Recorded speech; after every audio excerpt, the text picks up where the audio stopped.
Narito ang programang totoong-totoo, Tambayan sa DWIZ. Programang magliliwanag ng ilang mahahalagang mga issue. Tambayan sa DWIZ. At ngayon, narito na sila upang maghatid ng saya sa bawat Pilipino. Sa programang Tambayan sa DWIZ. Hello, magandang umaga, magandang pangali sa inyong lahat. Ito po ang Tambayan sa DWIZ. Maririnig sa AM Radio 882 po. At saka sa Facebook, sa kanilang webpage, Facebook page, at saka sa YouTube. Okay? Same DWIZ 882. Ito po ang namayan. Ito po si Atty. Ahmed Paglinawan. Sa ngalan po ni Atty. Trixie na mag-leave muna siguro sa programang ito. At ang ating kasama si JP na hindi ko alam kung nasa na siya. Dapat pupunta siya dito. Ay, tama, hindi yata makakapunta dito dahil naka-quarantine kami. We found out yesterday ba yun? That we were exposed to somebody who has the virus. So, medyo quarantine kami dito. So, kahapon, plano ko sana na pumunta sa studio para doon magprograma, pero nung nalaman namin na exposed kami, hindi na lang ako umalis kasi baka makahawa pa ako dun sa IC, di ba? So yan, dito muna tayo for the entire self-quarantine duration. Anyway, wala naman akong nararamdaman. Siguro bigla na lang ako babagsak nito pag dating ng panahon. Anyway, please like and share this radio program on YouTube, and those who are watching on Facebook. Oh my goodness. Hello, yeah. Those who are watching on Facebook, please also like and share. And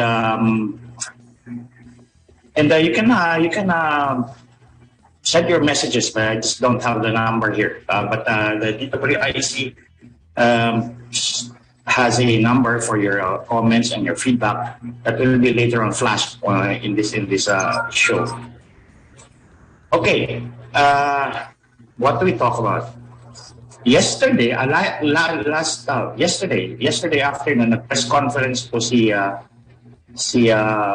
incoming President Ferdinand Marcos Jr. Okay, at marami siyang na-discuss dun sa kanyang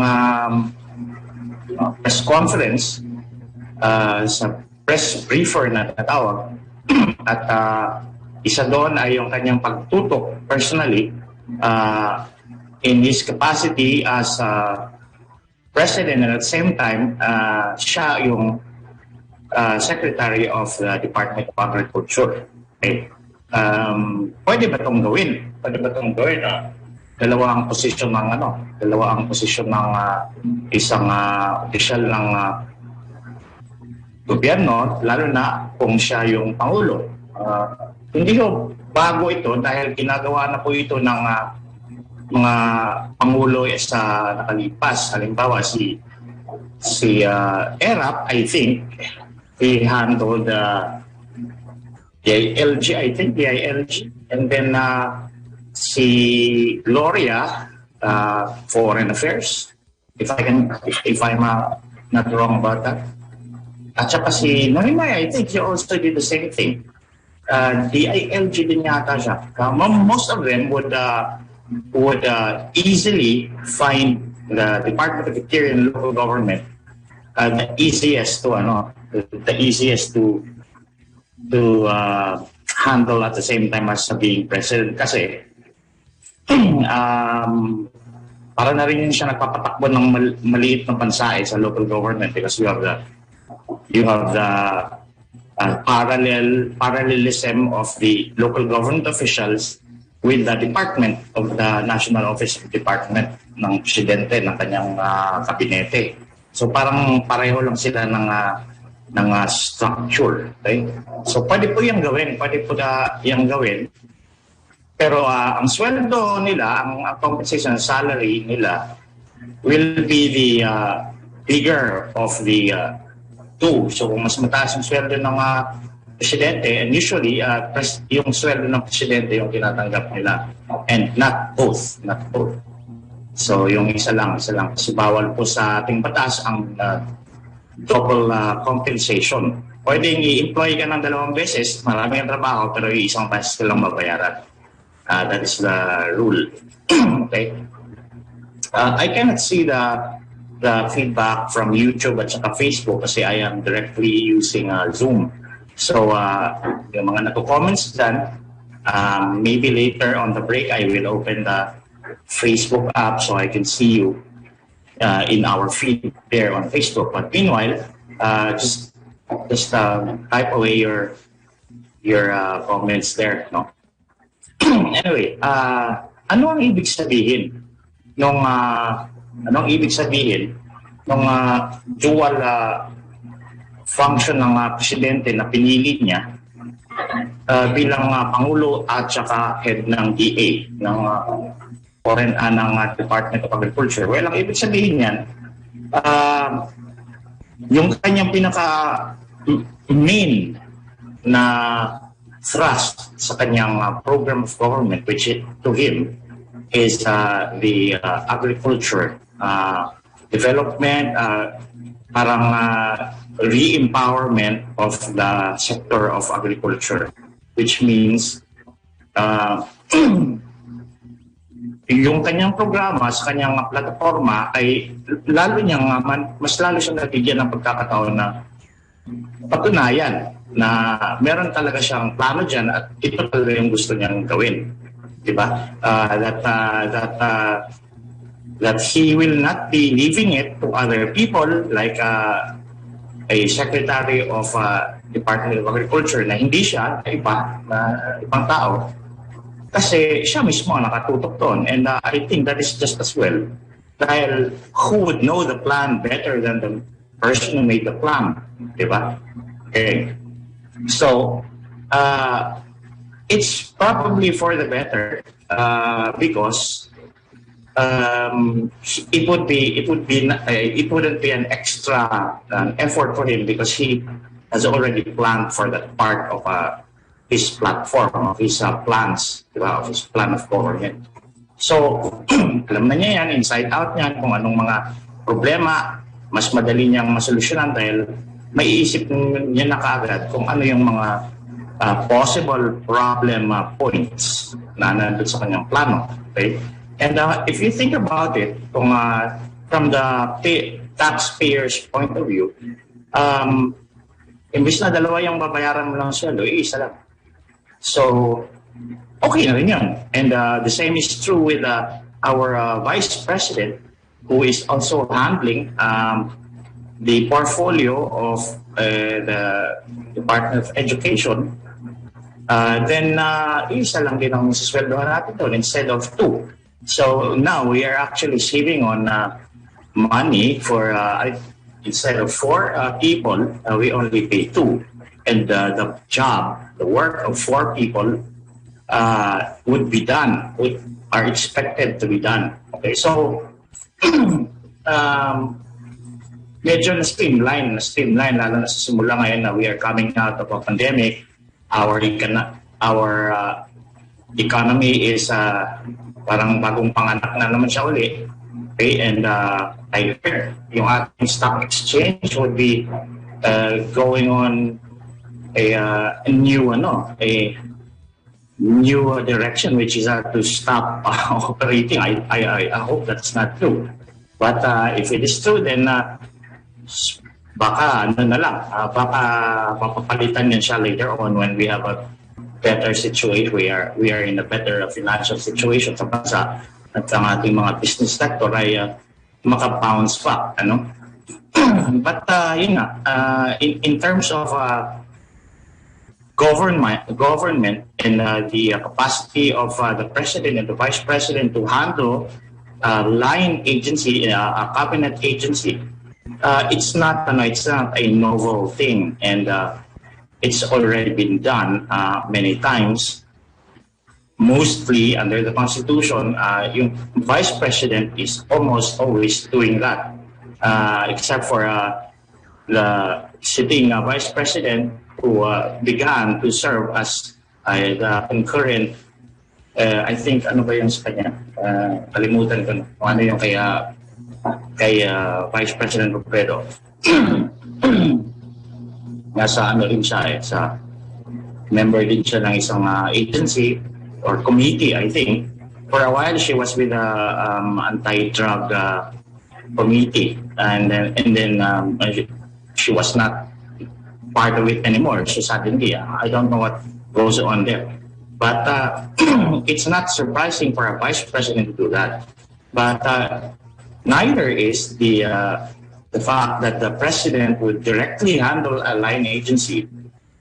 Is it surprising? So ano ba ang justification dito? Justification is that ang theory ng ating representative government, okay, itong ating administrative structure ay ang lahat ng mga department secretaries are the alter ego of the president. So the cabinet secretaries are actually acting as an alter ego of the president in relation to their functions enumerated under their in the capacity of the secretary. So parang it's called the qualified agency. I think that's what it's called, the principle of qualified agency, na ang lahat ng mga secretary ng departamento ng gobyerno ay alter ego, okay? Parang deputy, yan siya ng presidente, okay? Such that their decisions are considered the decision of the president, especially when it relates to the direct functions of their office. Diba? Kung halimbawa, DILG, mga desisyon ng secretary ng DILG in relation to local governance, okay, pagpapatakbo ng mga LGUs natin, ay they are deemed to be the decision of the president. Okay? Subject only to the supervision and control of the president kung they exercise that power in grave abuse of discretion. Okay? Kung inabuso nila yung kanilang power to decide. Okay?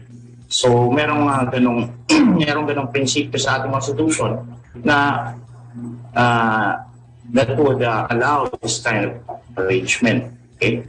Ngayon, pwede bang sabihin na baka ma-overwhelm sila sa trabaho of two offices? Right off, we can say that that situation will never happen in the case of the vice president, because under the Constitution, the vice president virtually does nothing but wait for the death or incapacity, God forbid, of the president, di ba? So, meron siyang under the Constitution, pwedeng the government may allow the vice president to choose her own or his own agency in which he will or she will serve as the secretary, or any other agency, not only the line agencies or the department agencies, yung mga department secretary, but kahit anong gusto niya. It's the part of government. Okay, and with the consent of the president, pwede siyang ilagay doon. But in the case of the president, that argument might have a little force, no? Kasi busy ang presidente, hindi lang ang pagpapatakbo ng bansa in relation to its internal government, like ito nga, kung paano tayo i-execute ang mga batas, which is the job of the executive, of which he is the leader, gagawin din niya yung mga parang micromanagement kung ilagay pa niya yung sarili niya sa isang agency. Okay, and if he is not familiar with the functions of that agency and is going to learn the things there, the functions and the obligations of that office, and new, yung for the very first time, mahihirapan na siya, and it will go into the availability of his service in the capacity of a president or vice versa. Saka magbibisi siya masyado sa mga obligasyon niya bilang Pangulo, ay hindi niya magagampanan yung kanyang napiling ahensya na siya rin ang magiging kalihim. Pero I suppose it will be feasible, no? Pwede siyang gawin o kakayanin physically ng isang tao. Kailangan matulog, kailangan kumain, kailangan na magpahinga. Kung ito ay temporary lang, which is, I think, what the incoming president is planning. He does not intend to hold this portfolio, to be the secretary of the DA until his term as president ends. Hindi yun yung kanyang binabalak. Malinaw na sinasabi niya until such time na ma-reorganize na yung DA,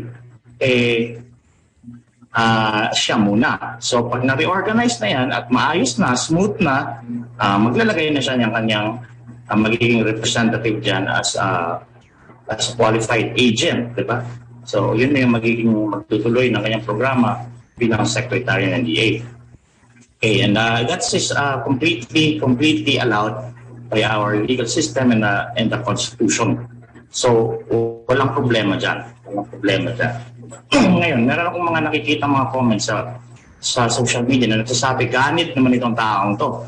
Ganit, gusto niya sa kanya lang lahat ng pera. So pera-pera lang. Again, with that kind of comment, maybe it's really just the lack of understanding of things. Okay, it's a lack of understanding of things other than malice. So hindi rin naman siguro malisyoso yung mga ganyang hirit, no? Let's just be charitable to these people and say and think and assume na hindi lang kasi nila alam na pwedeng gawin yun. Na mas mabuti ngayon sa sitwasyon ng isang gobyerno na medyo hapit-napit sa pera ngayon dahil sa giyera sa Ukraine at sa mga epekto nito sa atin at sa region at pati na rin yung epekto ng pandemya na andyan na naman at sabi nga ng I think it was Dr. Berriere na nagsabing Metro Manila is showing signs of the peaks na ma-achieve na naman natin uli ang peaks ng infection ng COVID-19.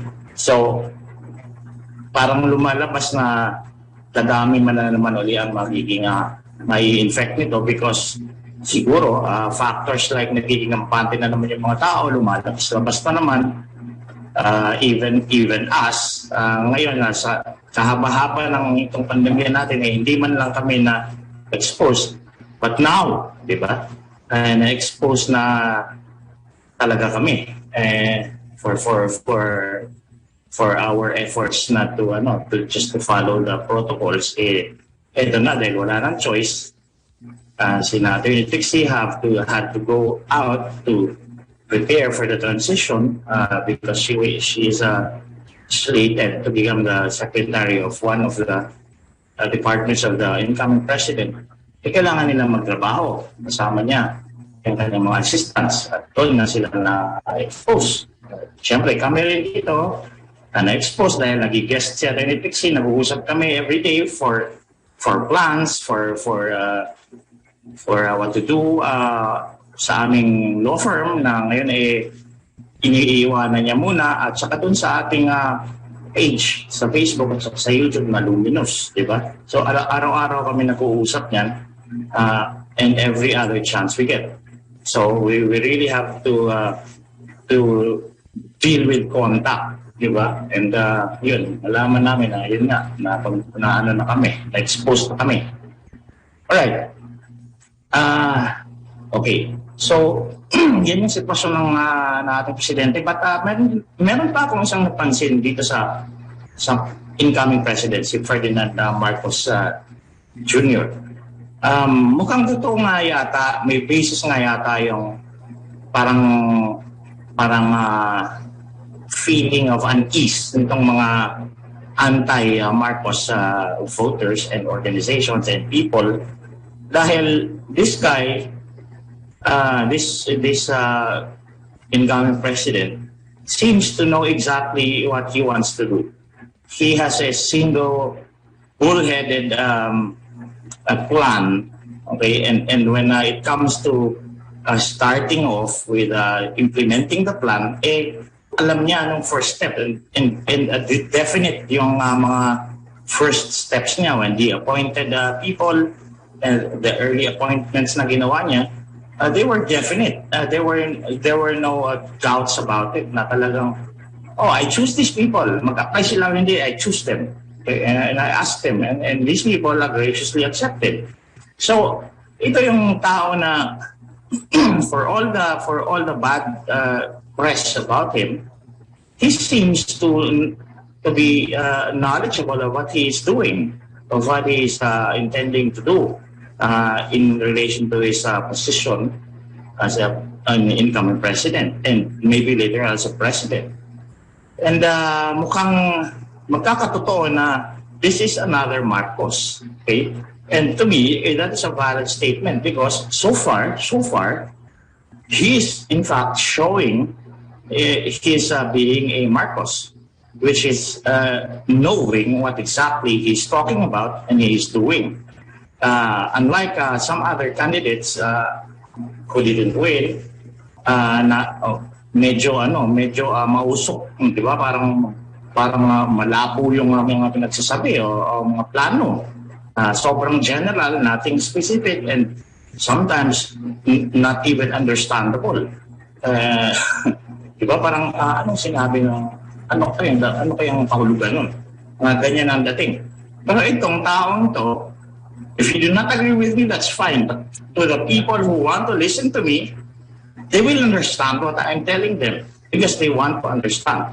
So mukhang ganun ang dating sa akin, and yet I am not, I'm still not inclined to vote for this guy if the election were tomorrow, but for other reasons. But in terms of parang relative competency from the on the basis of his actions and his statements, he is the most prepared candidate to actually win and sit as a president of this country. Siya yung nagplano nito, parang pinag-aralan niya ng maayos, di ba? Maybe pinag-aralan niya paano mamili ng mga advisors, paano mamili ng mga tao na ilalagay doon sa kanyang mga departments. So, either he studied all of these things in school or, he watched his father do this. Because after all, yung tatay niya, before the part na nagkagulo-gulo, was a great statesman. Even my father, who was staunchly against the Marcoses and their policy during his time, said na magaling talaga yung tao na yan. When being an official of the government and being a shrewd one, yung matalino, magaling talaga yung si Ferdinand Marcos. He knew how to play into the games that political people play during his time, and he won most of the skirmishes, yung mga encounters na mga political style encounters. Magaling din siya sa ganon. And then the only way to I believe the only way to learn these kinds of things is by observation and first-hand experience when, as a child, watching your father, diba? Which is just also timely on the occasion of Father's Day, which was about 2 days ago. The country celebrated Father's Day and see that the relationship between a father and the children and the child really does exist and really does help both generations of fathers, the sons or the daughters, di ba? So, lamang siya. But again, as with everything that we believe or say or state about anything at all, about another person, about a situation, is that it's only a statement, a claim of truth until it is disproven. So if there are proof of the statement na Marcos kasi talaga yan dahil ganyan yung tatay niya, ang napuproof pa lang this far is yung shrewdness ng tatay niya na ini-exhibit din niya ngayon, di ba? So tama nga sila doon. Oo nga, Marcos na Marcos nga yung galaw na ganyan. Knowing exactly what to do and being definite about it and being firm about it and not dilly-dallying about all these things. When he says, when tinanong siya kung bakit hindi pa buo ang kanyang cabinet and he answers, well, the short list is getting shorter. I mean, there's even that kind of humor na not everyone would see, would catch, di ba? So, he knows what he's doing and that impresses me, a person who does not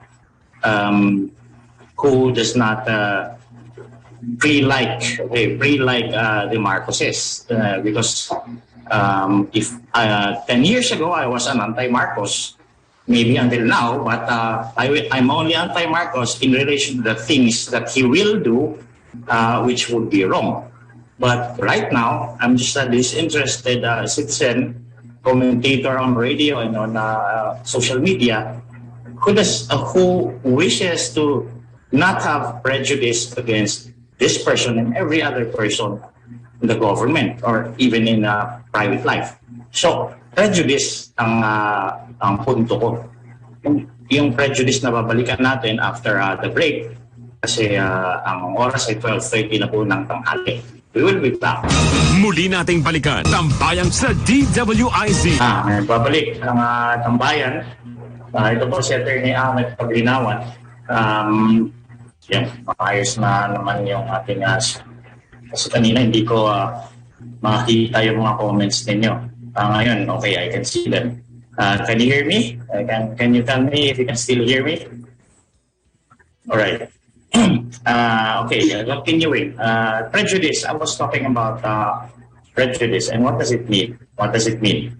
Ang ibig po sabihin ng prejudice ay yung nanguhusga tayo, ay judgmental. Yun. Actually, yun yung ibig sabihin nun. But being judgmental is parang it's a small thing. But prejudice is a very, very serious matter. Ang prejudice ay ang dahilan kung bakit pinagpapatay ni Hitler yung mga Hudyo at saka yung mga Polish at saka yung mga miyembro ng ibang ethnic groups sa Europe noong World War II. Okay, that's prejudice. That's we consider people as less than we are based on things that we don't even prove. We just believe them to be part of that classification, and that's prejudice. And that is exactly what's going on when you say, kung Marcos ito, ay pareho lang din to ng tatay niya, na ano lang din, paghamon lang dito siya sa power, sa kapangyarihan, at gusto niyang manatili sa posisyon din bilang presidente habang buhay. That's prejudice. Why? Because I really don't know that. You have no proof of that statement. The only way for you to substantiate that statement or that belief or condemnation is by facts. And right now, hindi pa nga umuupo yan si Mr. Marcos eh. Meron ka ng judgment sa kanya. Diba? That's prejudice. And prejudice is not only intellectually wrong, okay, because it has no basis at all in reality and in truth, but it's also immoral according to many ethical systems and moral systems. Yung huhusgahan mo yung isang tao o isang grupo ng mga tao on the basis of something that is just superficial ay masamang gawain, at hindi lang masamang gawain in terms of society, rules of society, but also in the rules of theology and the rules of the relationship between God and His people. Diba? Kasi kahit na yung Diyos ng mga Kristiyano at saka ng mga Muslim at saka ng mga Protestante at saka ng mga ibang relihiyon ay ang mga Diyos nga na yun, okay, kung iisa lang ang Diyos o ang Diyos na yun, ay pinagbibigyan ng mga tao na mamuhay sa mundo, na mamili kung gagawa sila ng kasalanan o kabutihan. Okay? Because prejudice is not present in a situation where there is a God who knows everything, who sees everything, and who is good in everything. Hindi nga yan prejudice eh. Naghihintay nga siya na may kalayaan ka, mamili ka, gagawa ka ba ng mga buti, umali. So even that God does not allow prejudice to rule the relationship between God and God's people. So prejudice is a really, really bad social thing. It's a bad ethical thing, and it's a bad moral thing. So it's all over the place. Okay, and that's what we are doing when we just accuse people in government or even in our communities to be of being bad or wrong without any basis at all, but just statements of marites, diba? Yung mga marites. Prejudice yan. Okay? So, prejudice is something that we should always consciously and constantly avoid doing, because it's not only an indictment, it's not only a statement of how uneducated you are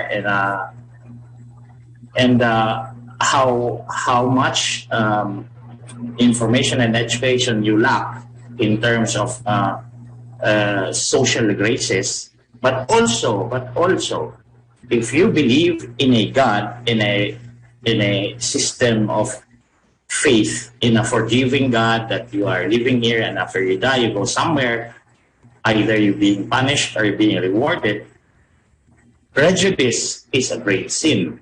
It is a great sin. So, pag-iingatan natin ng bawat ginagawa natin, ng bawat sinasabi natin na hindi yan siya prejudicial. Okay? Kasi lumalabas yan na tayo kung prejudicial tayo.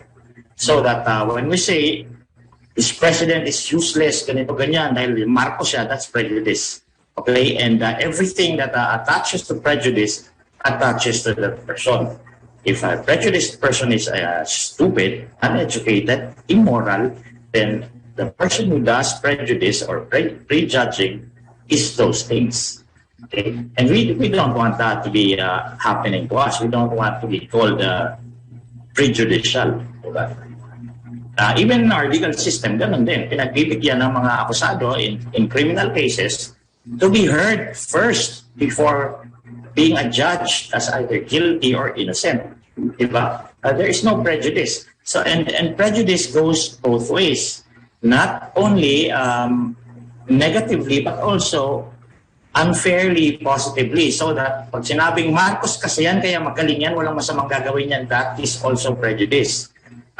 We will also not do that, and we will also not allow that to prevail in our daily lives. Bakit? Kasi it is as baseless as the other side of that statement, which is a negation, which is the negative statement. So pag sinabi natin ang isang tao ay siguradong mabait yan dahil ang apelido niya ay Santos, ay prejudice din yan. Prejudice din yan. Okay? And let's not do that either. Kahit na mas masarap yan siyang pakinggan sa tenga, at mas masarap din yan pakinggan sa atay dahil parang lumalapad yung atay mo pagka ginagawa mo yan. Di ba? Parang nagpapasip-sip ka eh. At ikaw naman ang sinasabihan ng ganun, tuwang-tuwa ka naman, di ba? Parang ang laki-laki naman ng tenga mo. But even that is baseless. And we should not be happy when we are prejudiced, even if it is a positive or a beneficial kind of prejudice, which is kahit na hindi totoo, sasabihin na magaling ka. Di ba? So, let's avoid prejudice. Let's avoid prejudice and And avoiding it is not difficult. It's not difficult. Ang mahirap lang dyan is to stop yourself from saying anything first before you're sure that that you are not judging, that there is still a chance that the person you're talking about can redeem himself about that issue that you're talking about. So, yun nga, pag sinabi natin yung mga police doon sa doon sa press conference ng perpetrator ng pag-hit and run sa Mega Mall, pag may nakita kang mali doon sa ginawa nila, yun ang tirahin mo. Mali yung ginawa niya na pangit tingnan, pangit pakinggan na kayo yung press release dyan in you talk in behalf of this person who committed the violation. Mali yan, pero hindi natin pwedeng sabihin na kasi mga polis kayo, pera-pera lang kasi kayo. Because now that is prejudice. Because there is no evidence na binayaran yan sila. And there's no evidence that they take money every single chance they get in relation to these people that they're supposed to prosecute or to protect the public against. So prejudice, it's a very, very common term that we throw around, that we use in our principles, like the mga principles ni Jesus Christ at saka ni Confucius. Those are so filled with the same principle na we do not allow ourselves to indulge in prejudice. But we do it every day. We do it every day.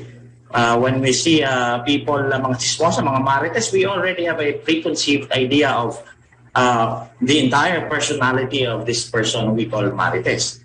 When in fact, it's not really true. I mean, totoo siguro chismosa yan dahil ayan nga o nakikipag-chismis, but that's the only thing that you can prove. And maybe in that situation, when you talk about chismosa siya, ay hindi prejudice yun. But when you say, kasi chismosa, marites yan, malamang sinungaling din niya siya, o knockout din yan. That's unfair, diba? And that's prejudice. And we should avoid that. We should avoid that. And similarly, when we talk about, when we deal with other people in society, in everyday life, we always do that. Na we give the benefit of the doubt to others, okay, and not judge them until we shall have seen everything that is relevant to the situation that you are in. Hindi mo pwedeng husgahan kagad itong kakontrata mo na mukhang mangungutang tapos hindi na ito magbabayad, tatakbuhan ako nito. Diba? Hindi yan siya helpful sa iyo. Kasi it's baseless. You really don't have any basis for saying that. And there are so many things that you cannot do or will end up not doing, okay? And there are many avenues that will not be available to you because you think that way. Because you think that way. Kasi kung halimbawa, meron kang kausap, negotiate na magkakaroon ng kontrata, and then prejudice ka, ito kasi mukhang mukhang hindi naliligo, tapos siguro mukhang nangungutang at eskapahin ako.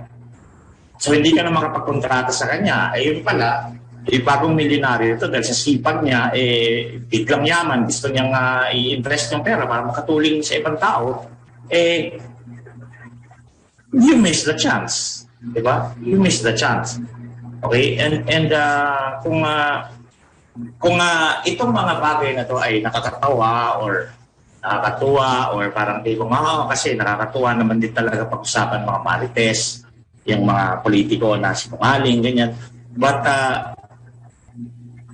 it's okay to do that. It's okay to do that. But just remember to know about prejudice. To know what it is and when it is happening, and to know how to recognize it when you are doing it yourself.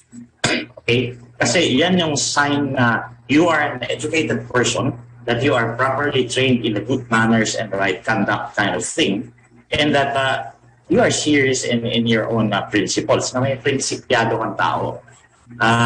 It's okay to not take this seriously every single day kasi parang naman niya na stricto na madre na stricta na paluig kapag meron kang ginawang hindi proper. Kasi hindi naman nakalista sa isang libro somewhere ang mga actions na tinatawag na non-prejudicial, because everything can be or may be prejudicial depending on the situation. And wala ring listahan ng mga actions out there na nagsasabing prejudicial yan or hindi prejudicial. So, hindi yan nakalista. We don't have to memorize anything. We just apply the principle that is this statement, is this behavior, is this attitude, is this action that I am about to do, is it going to be fair to others because it does not prejudge them. Okay? It does not prejudge them positively or negatively. It does not take them to be something that they are not.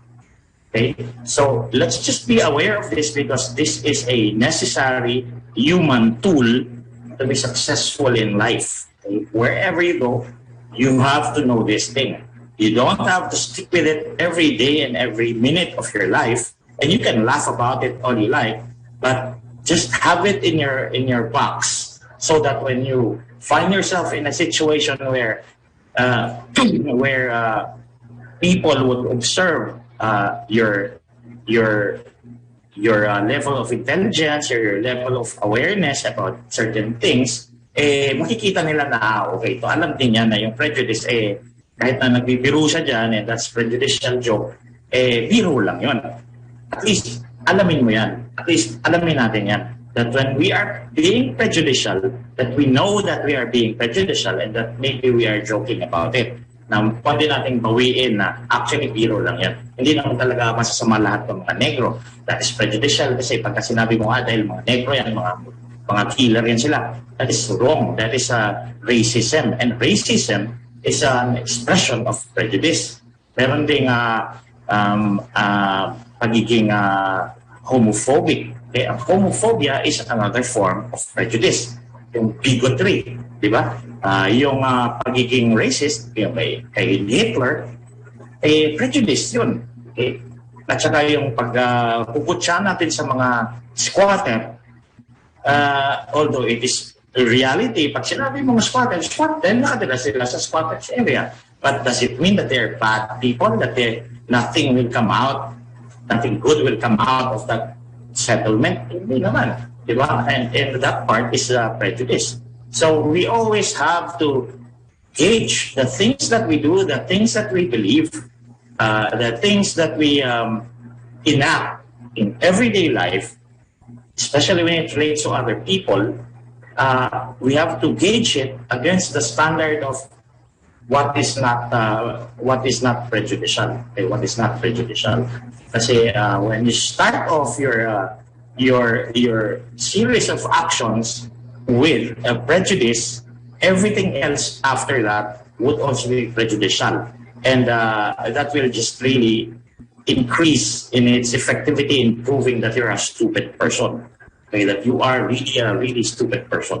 So and people will be justified in saying that after they see you being very prejudicial. Okay, so let's just remember this every day, because we are susceptible to this pitfall. Okay? We are susceptible to this sin of prejudice. Lahat ng tao ay may weakness nito. May weakness nito. Even I do that. And sometimes I feel so bad about it, and sometimes I feel so happy about it na nakapangapi ako ng kapwa. But again, we should always gauge ourselves at the end of the day against the standard of non-prejudice, kasi that might be the very thing, okay, if you believe in your God, then that might be the very thing that will make you deserve salvation. And if you do not believe in a God, but you believe in the principles of humanity and Buddhism and all that, that is the very thing that Zen Buddhists would want to excel in. And Oriental philosophers na China and Japan and Korea would say the same thing, that I am not judgmental of my fellows. So let's remember that. because everything is fun until somebody calls us a bigot, somebody calls us a homophobe, somebody calls us a racist, because we did not know anything about prejudice. We have to know it, and we have to remember it, and we have to live by it if we are going to be saved. Okay, saved. I'm not preaching as a priest because hindi man ako religyoso, pero this principle is everywhere. Everywhere you go. Even the Satanists observe non-prejudice. Okay? The Satanists ng Amerika, yung Satanist Organization of America or Church of America, they actually have that in their creed, that to allow everyone to prove themselves before we judge them.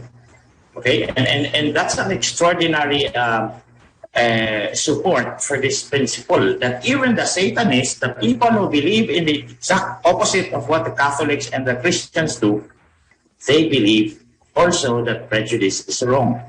So that is pervasive principle, and if you do not know this, you probably don't deserve salvation, even in the Church of Satan. Yan ang mangyayari sa'yo. So, that's all that I can say to you today. Magbabalik ako sa Thursday, kasama sana si JP and sana si Adrian, kung nakikinig siya. Adrian, kung pwede ko mag-zoom dito sa ating programa, ay sana magawa mo yan. At maraming po salamat sa mga tao na comment dito, nanonood at mag-share nitong ating programa. At marami ding salamat sa pagpakikinig tungkol dito sa prinsipyo ng prejudice, non-prejudicial attitude or behavior or way of life. Because, as we said, this is probably the rule of the universe. This is probably the rule of the universe. Everybody follows this rule. Okay? So, yan lang po. At maraming salamat po sa pakikinig, and sana ay may natutunan kayo sa mga sinasabi ko ngayong araw, at maaalala nyo ito at sa buhay natin ito na pusa na hindi pinipilit at hindi pinapahiya. Okay? At sa susunod po, ang programang susunod ay sino pa? Ang susunod sa atin ngayong what's this? Hold on, alamin natin kung sino ang susunod na programa. Ang susunod ay ang In the Heart of Business, kasama sina Maru Pahatisarne at Lito Gagni. At sa muli po, muling pakikita po natin sa Webes, ay maraming salamat po po sa attorney aking pagtinawan. Sabing magandang tanghali, magandang hapon, at magpapaalam sa Tambayan. Tambayan sa DWIZ.